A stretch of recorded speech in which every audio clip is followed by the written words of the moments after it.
आज हम सभी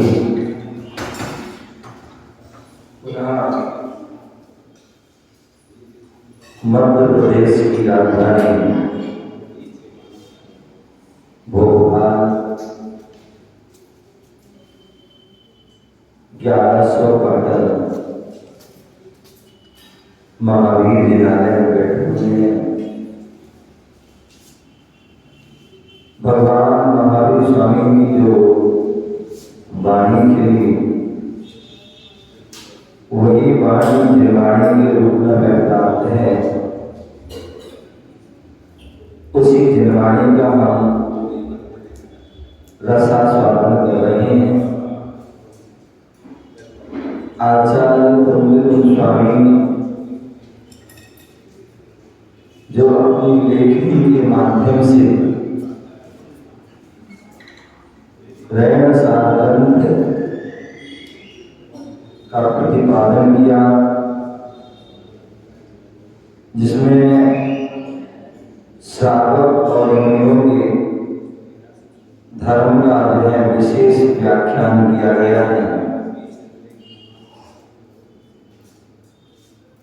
यहाँ पर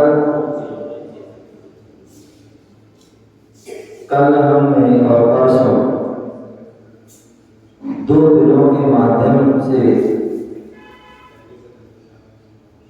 जो साधुओं का धर्म कहा धारण शयनम ध्यान और अध्ययन,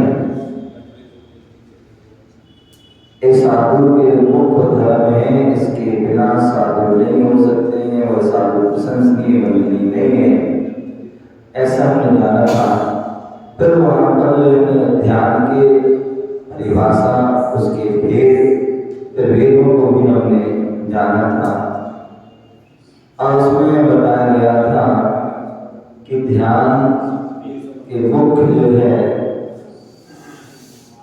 2 भेद बताए थे, एक प्रशस्त ध्यान और एक अप्रशस्त ध्यान। अप्रशस्त ध्यान किन किन कारणों से होता है तो उसके बारे में भी हमने जाना था।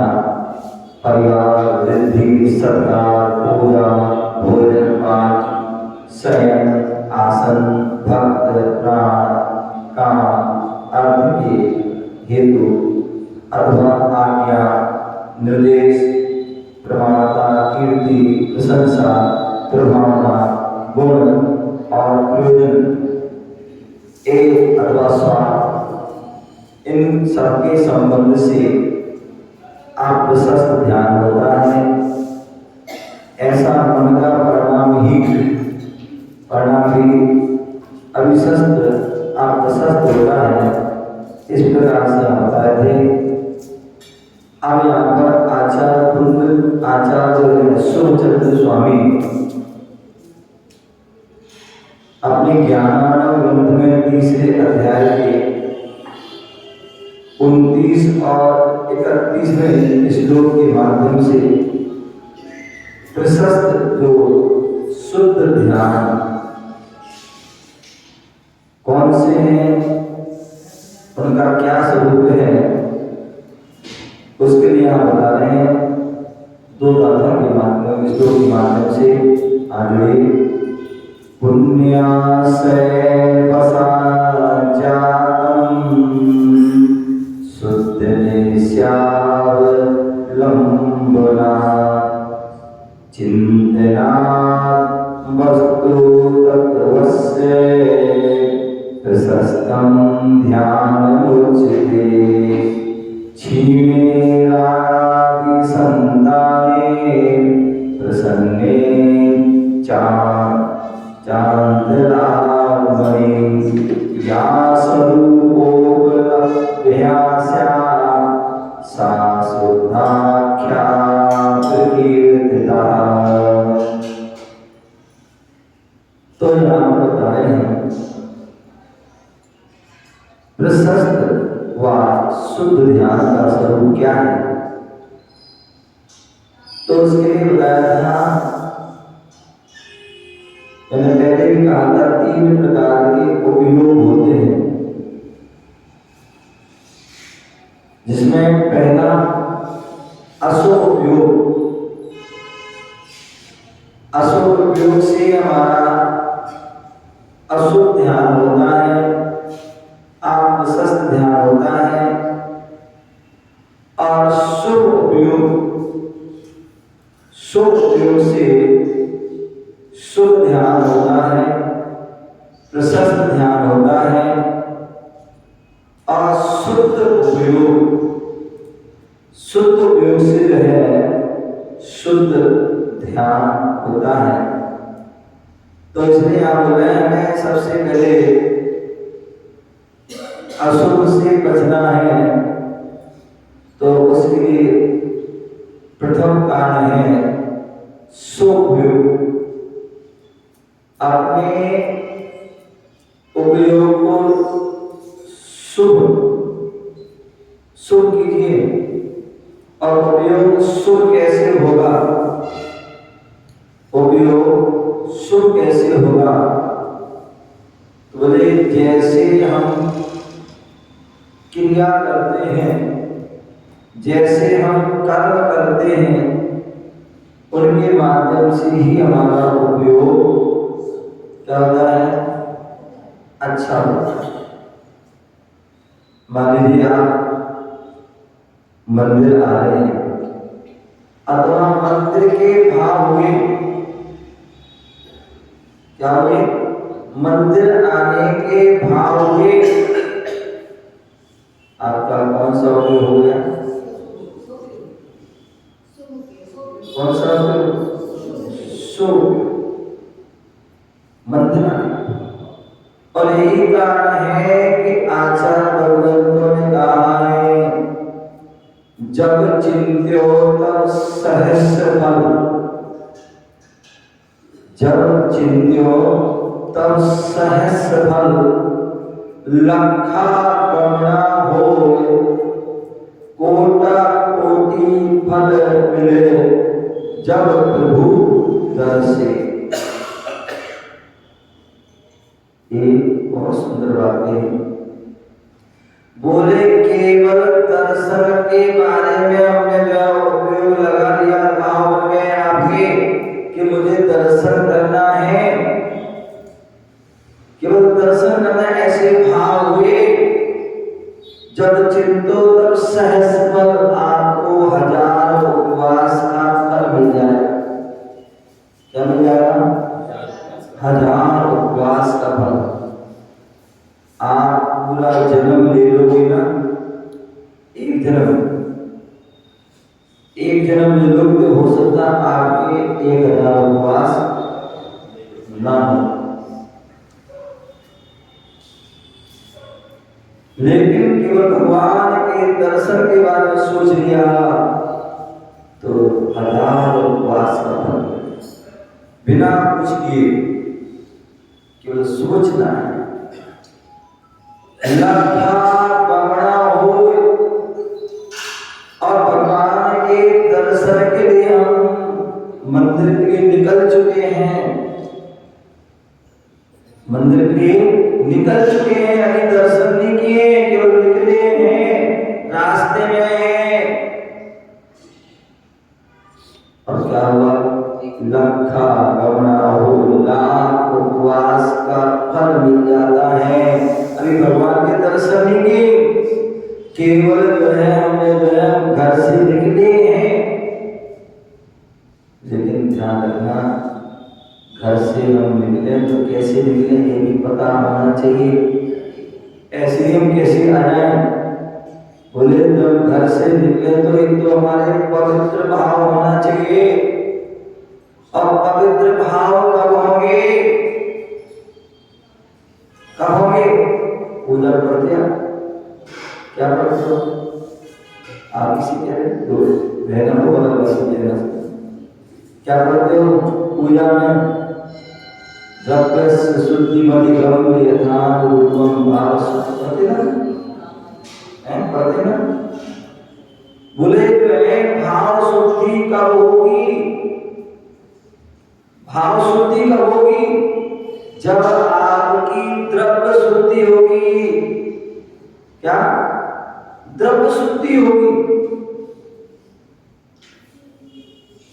जब द्रव्य शुद्धि होगी तब भाव। और द्रव्य शुद्धि में क्या? सबसे पहले तो हमारा शरीर शुद्ध होना चाहिए। अम्मा क्या? हमारा शरीर शुद्ध होना चाहिए। हमारा शरीर शुद्ध कैसे हो? हमारा शरीर शुद्ध कैसे हो? तो सबसे पहले तो स्नान आदि होना चाहिए। बोले जब भी हम मंदिर में आए बिना स्नान के नहीं आना। स्नान जरूरी है, क्योंकि श्रावक हो, गृहस्थ हो, और गृहस्थ जो है भोग विलासिताओं से सहज होता है। क्या होता है? वो भोग विलासिताओं से सहज होता है, इसलिए उसके लिए स्नान शुद्धि का, स्नान से ही शुद्धि होगी। अर्थात जो साधु संत हैं, त्यागी वृत्ति है, उनके नाम ब्रह्मचारी सदा सुखी। ब्रह्मचारी सदा सुखी, ब्रह्मचारी जो है सदा शुद्ध होते हैं। जिन्होंने ब्रह्मचर्य व्रत को धारण कर लिया वो क्या होते हैं? सदा शुद्ध होते हैं। और जिनका ब्रह्मचर्य व्रत नहीं है वो शुद्ध नहीं है, उनको शुद्धि करना पड़ेगा। शुद्धि के लिए उनको स्नान करना आवश्यक है। ऐसा नहीं आप लोग बड़े होशियार हैं, बोले पुण्याय का शुद्धि करना पड़े, ठीक है। गर्मी का मौसम आया, आपने क्या किया? एक बार, दो बार, तीन बार, आदि कई बार शुद्धि कर ली, खूब बढ़िया। बाल्टी की बाल्टी है या वो बार चला लिया और स्नान कर रहे हैं, क्योंकि शुद्धि करना है ना। मीरा ने कहा था, जिन्होंने ने कहा शुद्धि करने के लिए, तो खूब शुद्धि कर रहे हैं। और सर्दी का मौसम आ गया है, सर्दी का मौसम आ गया, तो फिर क्या करें लाली भाई? सर्दी के मौसम में क्या करते हैं? खूब सर्दी है, तो स्नान कैसे करेंगे? तो मुंह हाथ धो लिया। क्या कर लिया? मुंह हाथ धो लिया, अथवा गीला कपड़े से शरीर को पोंछ लिया। ध्यान रखिए, ये शुद्धि नहीं है, ये आपकी अधूरी शुद्धि है। शुद्धि करना है तो आपको क्या करना होगा? जल शुद्धि, जल से आपको स्नान करना होगा। वो बात अलग है, आप 10 बाल्टी से नहा रहा है, कम से कम 1 बाल्टी से तो, और एक दिन तो आधे से तो कम से कम। स्नान का मतलब क्या है? स्नान की शुद्धि तभी है, आपने देखा होगा मूलाचार ग्रंथ में साधुओं के लिए यदि वो चांडाल से अथवा जो स्पष्ट सूत्र होता है या कोई मांसाहारी कोई जीव होता है उससे यदि स्पर्श हो जाते हैं अथवा किसी जो है मृतक जीव से स्पर्श हो जाते हैं अथवा किसी साधु की समाधि हो जाती है उसको हम छूते हैं उसकी जो है जो अंतिम संस्कार आदि में हम जाते हैं तो बोले वहां से आने के बाद साधु को कह दिया दंड स्नान। क्या दंड स्नान कह दिया। अब वो दंड स्नान कैसे होता है? बोले साधु जो है कमंडल होता है उस कमंडल से सर से जो है क्या सर से जो है 3 धारा छोड़ दें। कितनी? 3 बार। एक बार जहाँ बोले पूरे नीचे तक आना चाहिए, दूसरी बार बोले नीचे तक और तीसरी बार ऐसे 3 जो है धारा छोड़ करके वो है शुद्धि कर दे। अब ऐसा नहीं गर्मी का मौसम है उठाया कमंडल और बोले शुद्धि कर दे हैं तो बोले नहीं, एक शुद्धि तभी कहा है जब किसी प्रकार की आप अशुद्धि हुई हो तब। अंधा कहा जाता है कि साधु जो है पैर के घुटनों से ऊपर पानी भी डाल सकते हैं, घुटने के ऊपर पानी नहीं डाल सकते कमंडल से, और यहाँ क्योंनी से ऊपर नहीं डाल सकते हैं, और सर के जो है केवल सर पर और पीछे जो है नहीं डाल सकते। सर पर भी कोई विशेष वस्तु जो है अंधा गीले हाथ से ही पूरे शरीर आदि को पूछते हैं तो उनका आयस्नान नाम का मूल गुण है। चाहे आयस्नान नाम का मूल गुण है, इसलिए वो स्नान नहीं करते केवल प्रायश्चित रूप में ही इमरजेंसी में एकाध बार कोई ऐसा होगा करते हैं।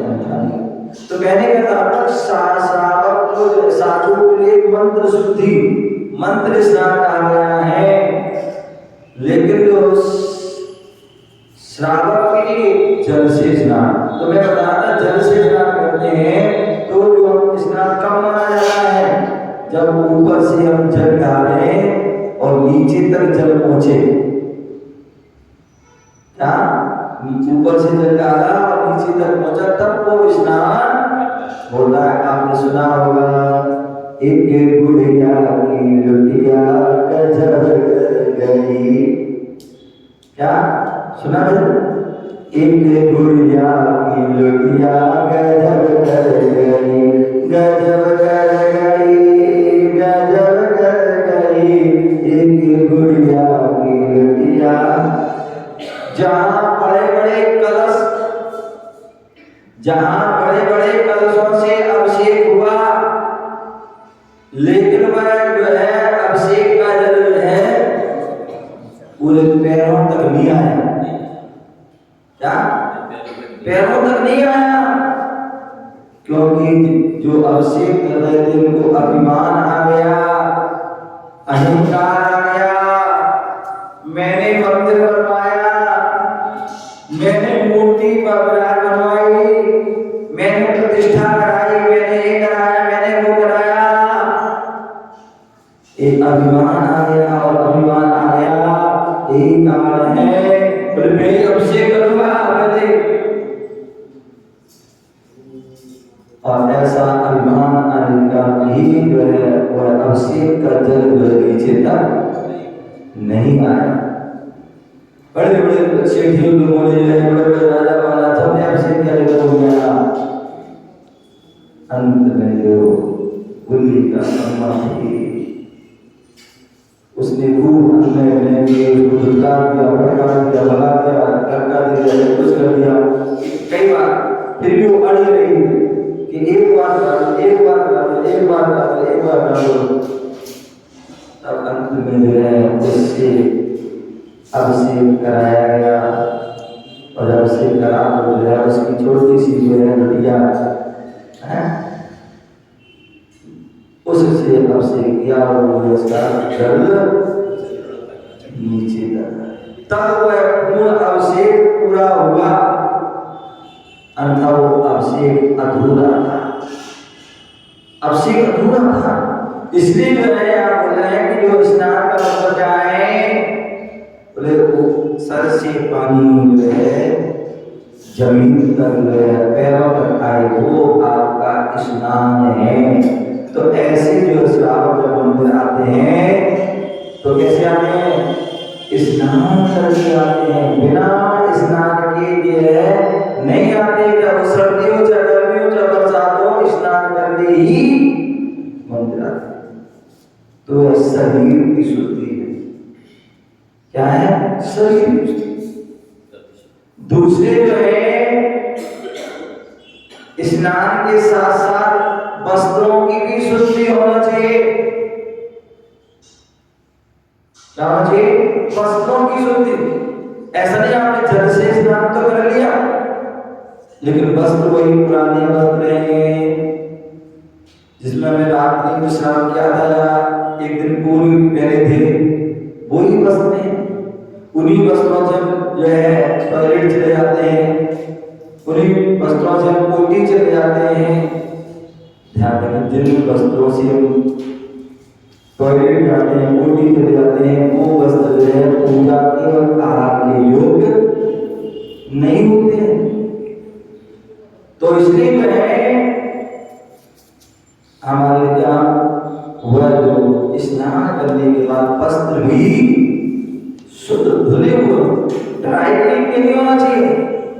अथवा बहुत से लोग इसको क्या करते हैं, ड्राई क्लीन करा देते हैं या प्रेस वाले धोबी आदि के पास जाकर के क्या कर दिया लालू भाई, प्रेस। ध्यान रखिए, मंदिर आते हैं तो वह धोबी की आगे प्रेस के कपड़े नहीं चलते हैं, अथवा ड्राई क्लीन वाले कपड़े नहीं चलते हैं। घर में धुले हुए होना चाहिए। क्या, घर में धुले होना चाहिए, और वो भी जो है बिना प्रेस के हो, अच्छी बात है। अर्धा प्रेस हो लेकिन वो सामान्य कपड़ों पर ना हो, अनाथ बिस्तरों पर जो है डबल बेड करके उस पे प्रेस करने लगे, तो वो प्रेस नहीं होना चाहिए। समझे ना? तो शुद्धि का पूरा ध्यान रखते हुए होना चाहिए।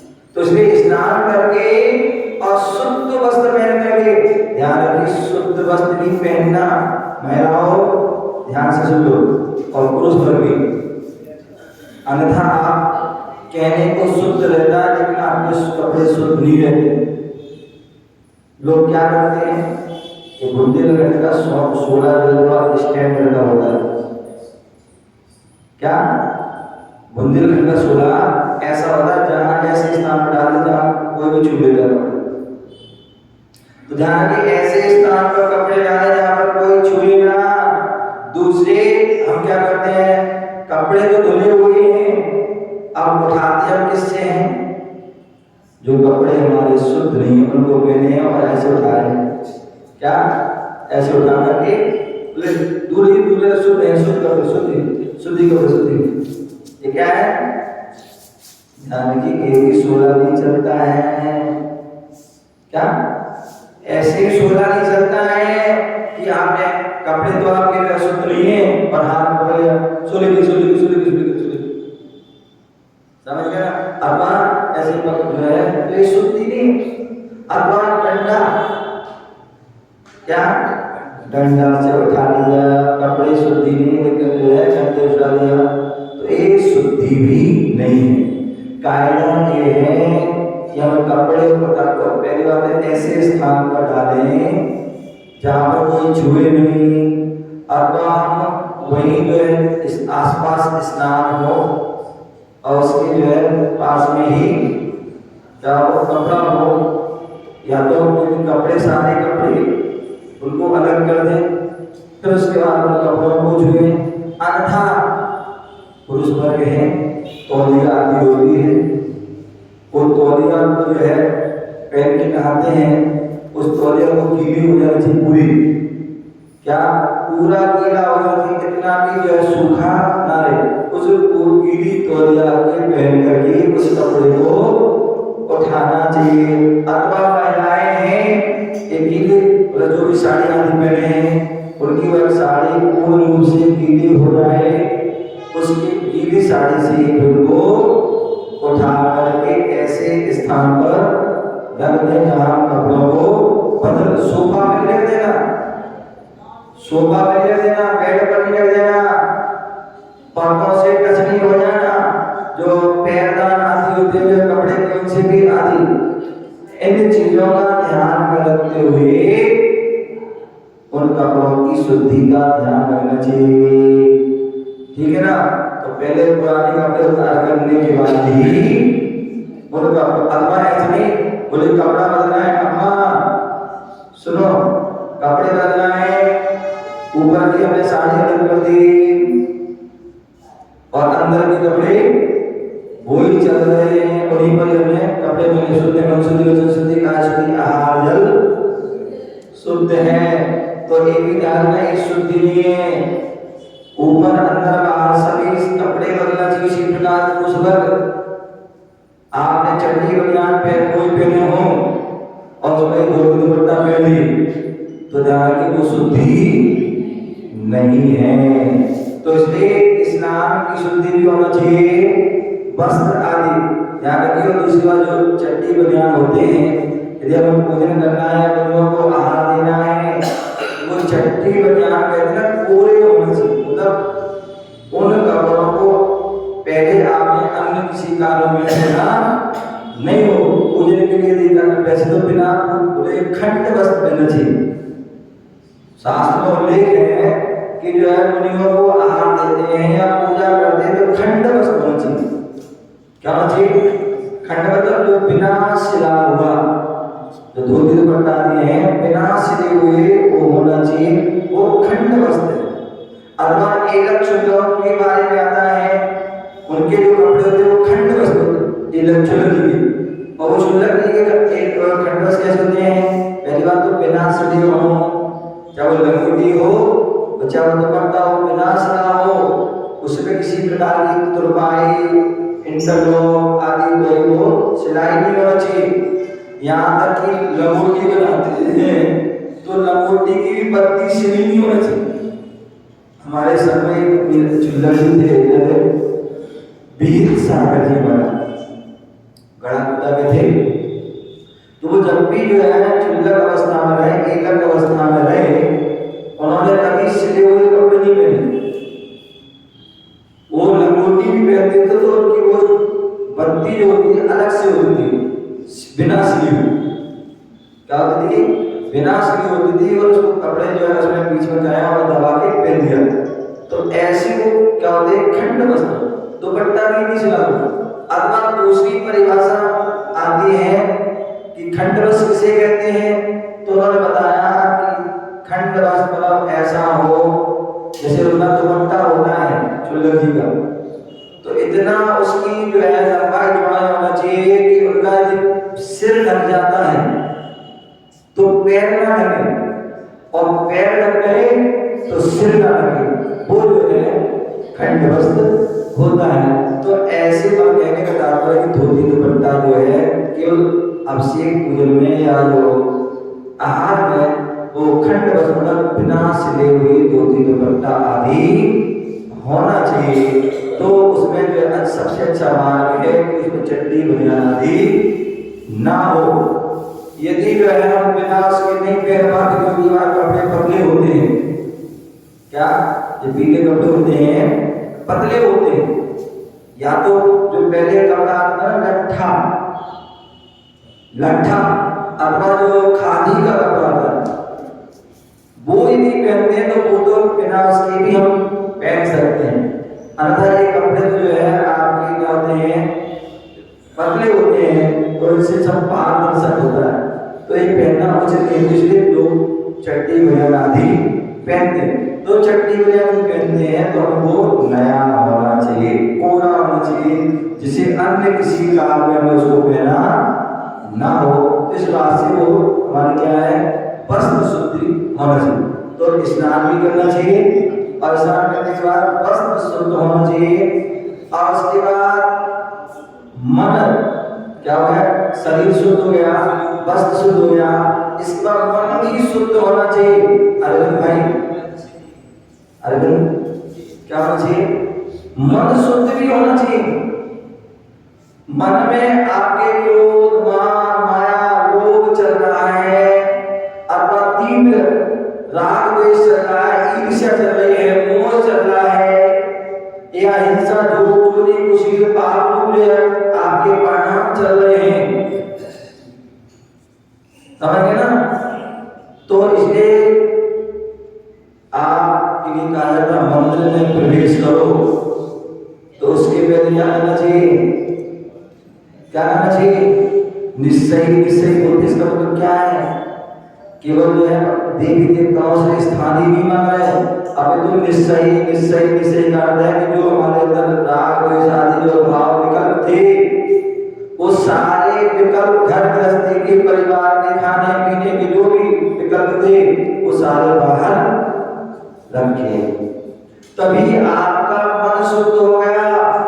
अन्यथा आप कितना भी स्नान करके आइए, कितनी भी शुद्ध वस्त्र पहने, मन शुद्ध नहीं है, क्या मन शुद्ध नहीं है, तो आप भली भगवान के दर्शन करोगे, लेकिन उसमें आपका उपयोग सुपयोग नहीं होगा,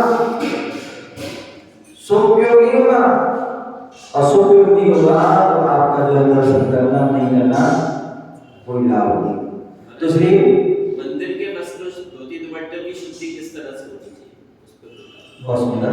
ध्यान रखिए, कायदा वो ये है कि हमारे जो है स्वयं के वस्त्र होना चाहिए शुद्धि के। अच्छा है आप घर से, यहाँ तो बहुत अच्छा स्थान है, यहाँ की गलियाँ भी फिर भी बहुत अच्छी है, तो आप जो है वहाँ घर से पहन करके भी, लेकिन चप्पल पहन के नहीं आना, या कोई गाड़ी से नहीं आना। अन्यथा मैं कई बार देखता हूँ कितनी सारी महिलाएं छल कपट या पुरुष छल कपट मायाचारी कर देते हैं, धोती दुपट्टा पहन के आ रहे, गाड़ी में आ गए, या जूते चप्पल पहन के आ जाते हैं, या महिलाएं जो है पूजन के लिए आ रही है अथवा आहार के लिए आ रही है, उन्हें शुद्ध कपड़े हैं और गाड़ी में बैठ के आ गए, जूते चप्पल पहन के आ गए, और मन शुद्धि वचन शुद्धि काय की शुद्धि है, ध्यान रखिए, तो वो शुद्धि नहीं है आपकी। तो इसलिए हमें इस बात का ध्यान रखना है कि शुद्धि हमारी पूरी होनी चाहिए। आप घर से धोती दुपट्टे पहन के आ रहे हैं तो कैसे आए, नीचे देख के आए, नंगे पैर आए, पैदल आए, तो आप आ सकते हैं। और उसके बाद जो है घर जाकर के कपड़े पुनः धो के जा रहे हैं तो एक अथवा तो पत्नी आदि है या कोई बर्तन आदि में उनका कपड़ों बुला सकते हैं, और यहाँ आकर के भी स्नान आदि करके बदल सकते हैं। क्योंकि मंदिर में कपड़े धो रहे हैं, अब पानी धो रहा है, अब पानी तो माली है, बहुत सी जगह माली को नहीं पता है, तो लोग तो माली पर सारा काम छोड़ देते हो या पुजारी पर छोड़ देते हो। अब पुजारी क्या शुद्धि रख रहा है, क्या नहीं रख रहा है, कुछ नहीं पता है। कितने लोग जगह ऐसा भी होता है कि माली में डाल दिया धो के, और उसने कहा कि सूख जाने पर क्या किया, ऐसे कपड़ों से उठा के उसने घड़ी करके रख दिया, ठीक है ना, तो वो शुद्ध नहीं है। अथवा आपने जो है वहाँ पर जो है जहाँ कमरा आदि था वहाँ पर सब कुछ डला हुआ है, सादा कपड़े भी रख लिए, असोले कपड़े लिए, वो शुद्धि के लिए कपड़े हैं। कोई व्यक्ति को सिखाते हैं कपड़े उतारते हैं और उस पर टांग दिए और उसी पर शुद्धि की जगह उसी पर शुद्धि है, तो ये कब क्या है,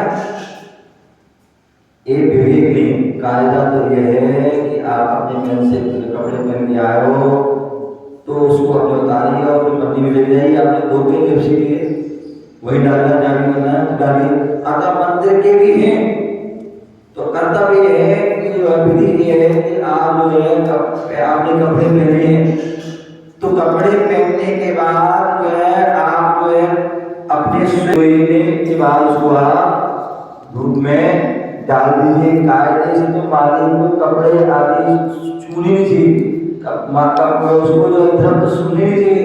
और आज के अंधा सारे काम भी मालिक करते, क्योंकि वो द्रव्य ले रहा है, द्रव्य खा रहा है, जो कुछ कर रहा है, तो इसलिए उसको वो छूने का अधिकार नहीं।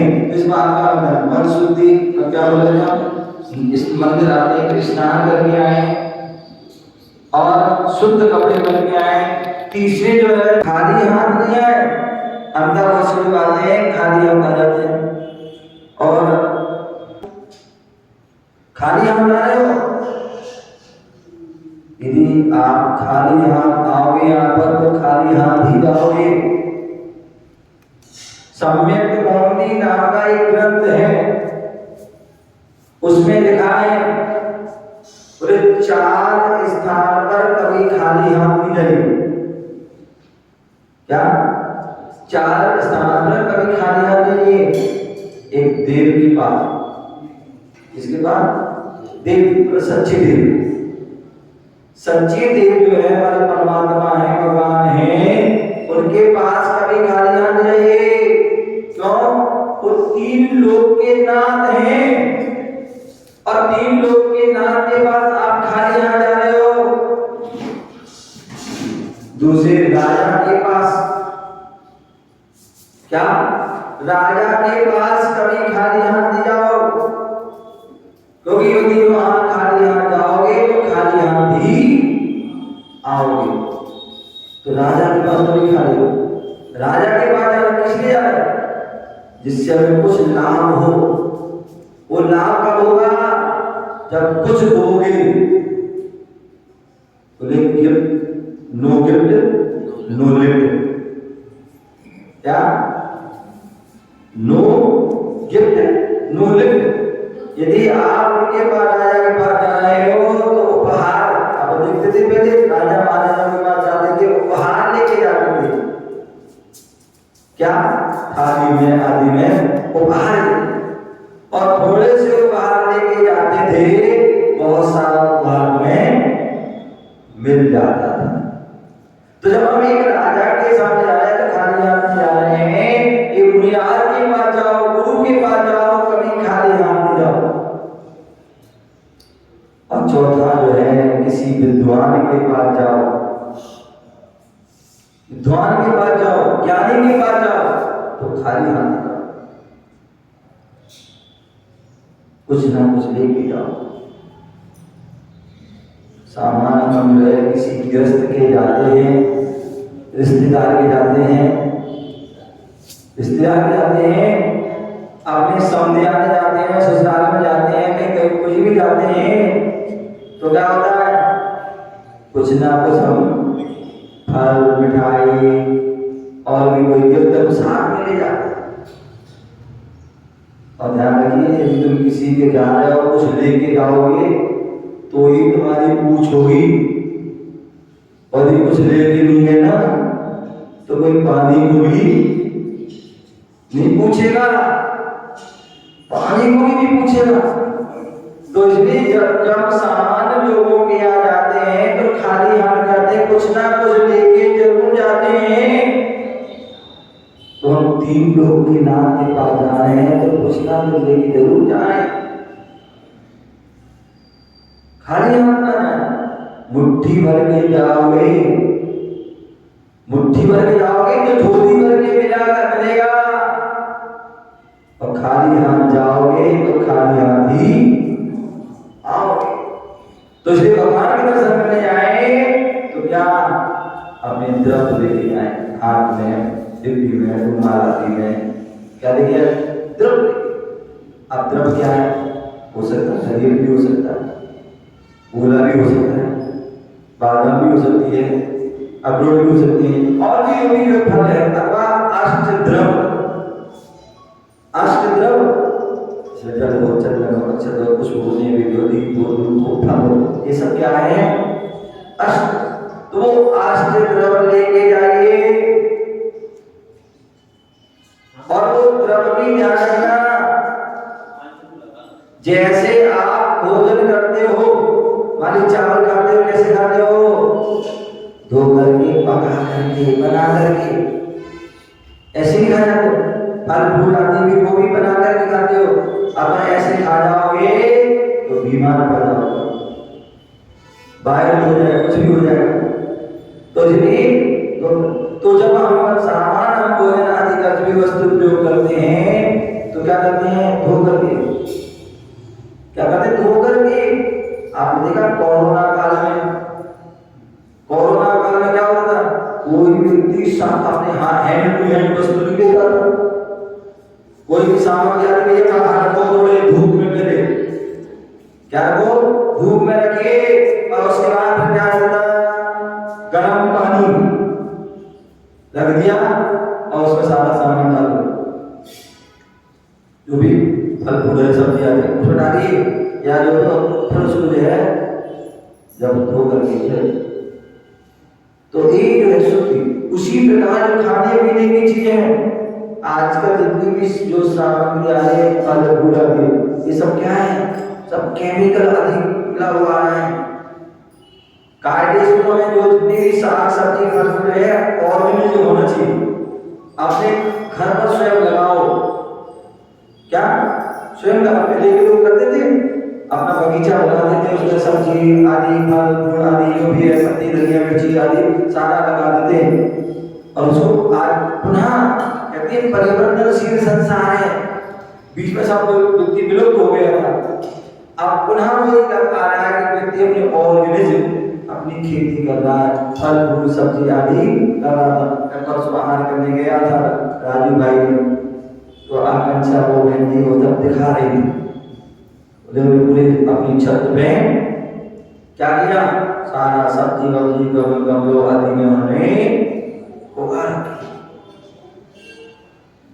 जिससे कि जो है जो बाजार में जो इंजेक्शन का केमिकल दवाई छिड़कते हुए और जो यूरिया आदि खाद आदि डालते हैं जो कैंसर आदि बीमारी का कारण है, तो ऐसे वस्तुओं को हमें उसका प्रयोग सबसे अच्छा ऑर्गेनिक अपनी जो है चाहे जितनी भी चीजें अपना स्वयं उगाएं या फिर जहाँ ऑर्गेनिक मिलते हैं उनको ही लाएं।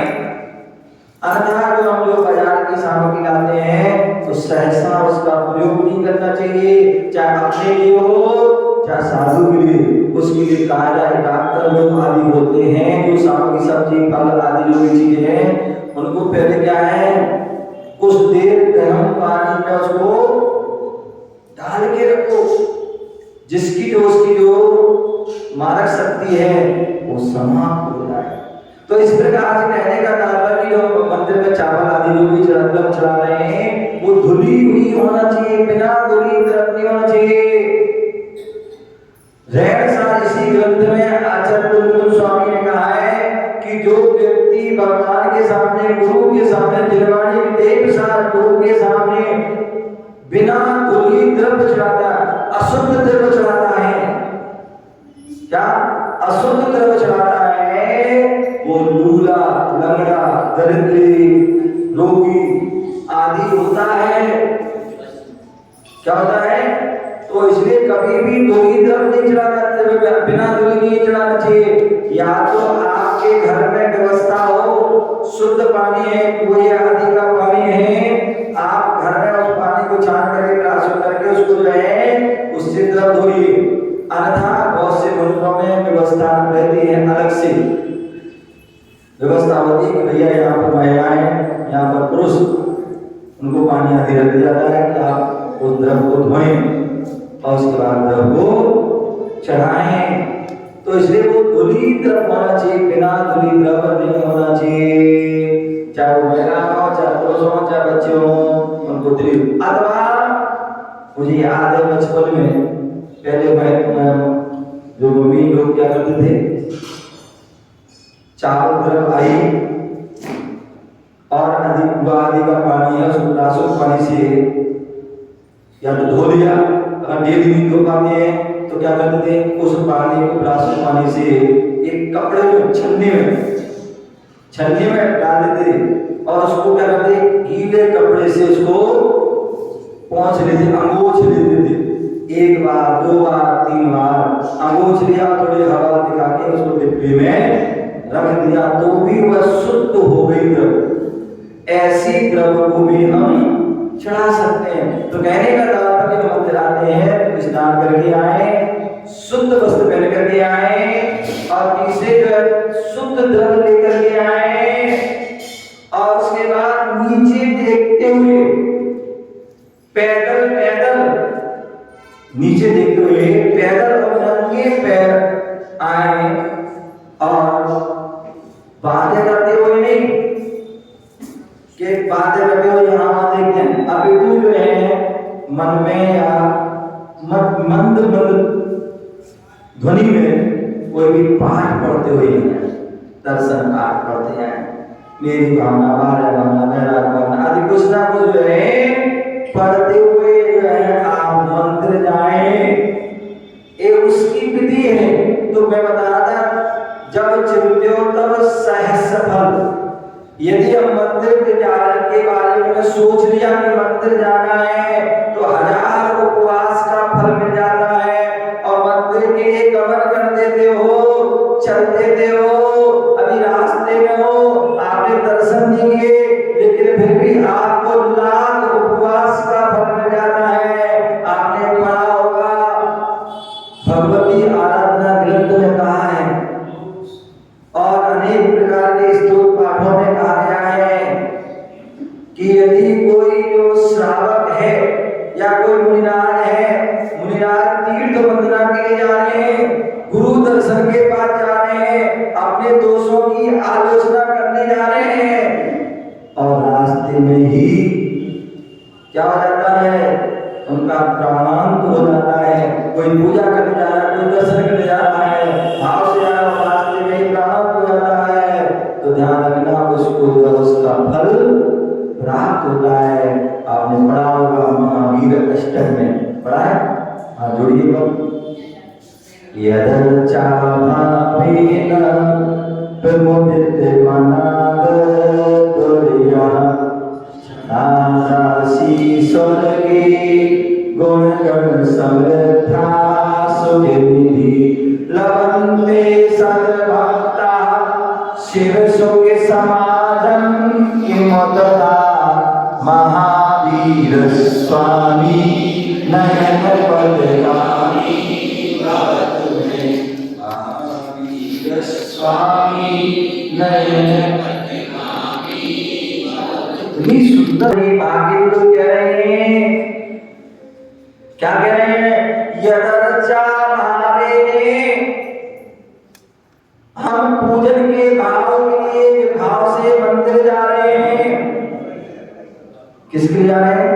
पूजा के भाव से, दर्शन के भाव से जा रहे हैं। ऐसा नहीं कि हम तो जाना था मंडी, दुकान पे जाना था, फैक्ट्री जाना था, ऑफिस जाना था और रास्ते में मंदिर मिल गया अमित भाई तो क्या कर लिया, दर्शन कर लिए। तो ध्यान रखिए वो आपको उस दर्शन का फल नहीं मिलेगा। क्या दर्शन का फल नहीं मिलेगा? क्यों? क्योंकि आपका उद्देश्य दुकान का था, फैक्ट्री का था, घर ऑफिस का था, बाजार का था, सब्जी मंडी आदि का था। तो वो फल आपको नहीं मिलेगा। आपके लिए केवल जो है उद्देश्य लेकर जाना होगा। कहाँ जाना है? मंदिर जाना है, भगवान के दर्शन के लिए जा रहा हूँ, पूजा के लिए जा रहा हूँ। और ऐसे जाते हो छड़ा भूलिया इधरचा भावे ने, पूजा के भाव से दर्शन के भाव से जा रहे हैं। और कैसे जा रहे हैं? मुंह बना के नहीं जा रहे। अंदर बहुत से लोग तो ऐसे आते मंदिर मुंह बना के जैसे पता नहीं किस लड़के आए हैं, पता नहीं कितनी टेंशन में आए, कितनी पता नहीं कैसी समस्याओं से घिरे हुआ है। तो बोले नहीं भैया, भगवान के दर्शन किया है, पूजन के लिए जा रहे हैं। तो कैसे जाना है? प्रमोदित मनादर दुर, जैसे वह एक मेढक छोटा सा प्राणी था जो उसको जो है ज्ञान नहीं था, कोई विशेष कोई विवेक नहीं था, विशेष उसको कोई पत्नी कुछ नहीं पता था, लेकिन फिर भी मंदिर आ रहा था, भाव से आ रहा था और प्रमुदित होकर आ रहा था, खुश होके आ रहा था, प्रसन्न चित्त होके आ रहा था। क्षणादासी स्वर्गी, और वो दर्शन के लिए आ रहा था, पूजा के लिए आ रहा था, भाव से आ रहा था और प्रसन्न होके आ रहा था। इसी यही कारण है कि उसने दर्शन नहीं कर पाया, मंदिर तक नहीं पहुंच पाया, लेकिन फिर भी क्षणादासी स्वर्गी गुण गण समृद्धा सुख निधि लभन्ते सब। बोले दर्शन के लिए जा रहा था, भाव से जा रहा था, पूजा के लिए जा रहा था, और रास्ते में ही उसका प्राण हो जाता, हाथी के पैर के नीचे आ जाता, मर जाता है, और क्षण भर में क्या होता है, स्वर्ग में जाता है, आ जाता है, स्वर्ग में जाता है, और रिद्धि सिद्धि से शरीर को देव हो जाता है। किसके कारण? किसके कारण? केवल भगवान के दर्शन के लिए जा रहा था, इसलिए उस कारण से दर्शन कर भी नहीं पाए, लेकिन फिर भी देव हो गया। और जो देव हो गया, सब में दृष्टि आदि देव होते हैं, वह देव अवधि ज्ञान के धारी होते हैं। और जैसे वहाँ अंतर्मुख में 48 मिनट के अंदर उनको जो ज्ञान हो गया, सम्यक दर्शन हो गया, और मालूम पड़ा उसने ज्ञान लगाया अपनी अवधि ज्ञान से, मैं यहाँ कैसे आया, स्वर्ग में कैसे आया, तो उसने जान लिया कि मैं पूर्व में जो है मेढक की पर्याय में थे, मंदिर जा रहा था, समोषण में जा रहा था, पूजा के लिए जा रहा था, प्रसन्न होकर जा रहा था, और हाथी के पैर के नीचे आकर मर गया। इसलिए वो दर्शन के पुण्य से हमें आए, तो उसने सारा काम छोड़ दिया, सारा काम छोड़ दिया। सबसे पहले वो भगवान के समोषण की ओर चल देता है, और समोषण में पहुंच जाता है। जो हाथी से आ रहे थे, जो घोड़ा से आ रहे थे, जो अपने रथों से आ रहे थे, वो बाद में पहुंचे, और वो जो मेढक का जीव जो है, जो देव बन गया, वो पहले जाकर के समोषण में बैठ जाता है, भगवान की भक्ति आराधना करता है।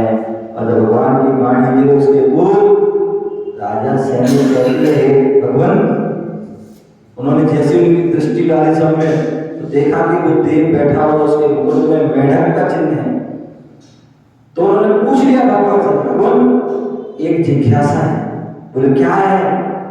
बोले जो है मैं बहुत सारे देवों को देख रहा हूँ, उनके चिन्ह, उनके जो है मुकुट में, उनके ध्वज में अलग अलग चिन्ह हैं, लेकिन इस देव की जो है जो ध्वजा में, इस देव के मुकुट में जो है मेढक का चिन्ह क्यों है? तब भगवान की ध्वनि गिरती है, दिव्य ध्वनि, ये सैनिक, ये जो है इस देव के मुकुट पर, इस देव के ध्वज पर जो है मेढक का चिन्ह इसलिए है क्योंकि कुछ समय पूर्व मेढक था, और वह भगवान वह समोषण में आ रहा, दर्शन के लिए आ रहा था, पूजा के लिए आ रहा था, और खुश हो गया, प्रसन्न चित्त हो गया, और तुम्हारे हाथी के नीचे आकर के मर जाता है। लेकिन भाव अच्छे थे, कहते भावना भवनाशनी और भावना भववर्धनी, भाव अच्छे थे, इसलिए उसके जो है क्या हुआ, देव पर्याय मिली, पर मेढक देव हो गया। और यही कारण है कि उसके मुकुट पर, उसके ध्वज पे मेढक। तो पंडित जुगल जो है भागचंद जी कह रहे हैं कि जब एक मेढक तुच्छ प्राणी, जिसे ज्यादा ज्ञान नहीं, बोलती है, कुछ पढ़ा लिखा नहीं, लेकिन उसमें जो है भगवान के दर्शन के लिए जा रहा था, और रास्ते में मृत्यु जाती है, देव हो जाता है, देव होकर के भगवान के जो है दर्शन पहले कर लेता है, तो इसका कोई फल प्राप्त कर लेता है। तो लभन्ते सद्भक्ता शिव सुख समाजम की मुक्ता। जब एक मेढक को फल मिल सकता है, तो क्या है, आप हम क्या है, सद्भक्त हैं। क्या है, सद्भक्त हैं, सच्चे भक्त हैं। हम भगवान के दर्शन डेली दर्शन करते हैं, डेली पूजा आदि करते हैं, विशेष आराधना, विशेष श्रद्धा करते हैं, तो क्या सद्भक्तों को फल नहीं मिलेगा? क्या अभी अवश्य मिलेगा। वह सद्भक्त स्वर्ग मोक्ष को वो भी प्राप्त कर सकते हैं, लेकिन सद्भक्त, कम भक्त नहीं। क्या अंत क्या है? सभी बोल रहे हैं, क्योंकि हमारे पास क्या है, कम प्लस वक्त, समय नहीं है। आज देखिए व्यक्ति कितना जो है बेईमान हो गया, उसके लिए हर चीज के लिए समय है।